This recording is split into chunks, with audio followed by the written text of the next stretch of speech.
हाम्रो योजन बाँसतोलाको चाहिँ बाख्रा फर्म भित्र रहेको खसी बाख्रा बोका करिब 100-150 वटा छ भन्छ भाइले। आहा सबैले मलाई हेरिरहेको छ यार, कत्रो कत्रो हो यो त। यता छ यता छ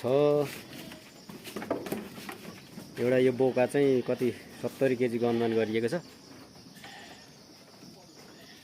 यता छ त्यता छ यता खोरै खोर।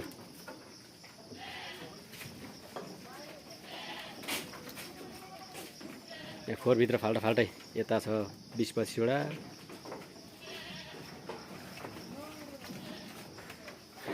यता छ 40-50 वटा जस्तो लाग्यो। निकै ठुलो छ खोर यहाँभित्र। ए नडराई यतातिर छ।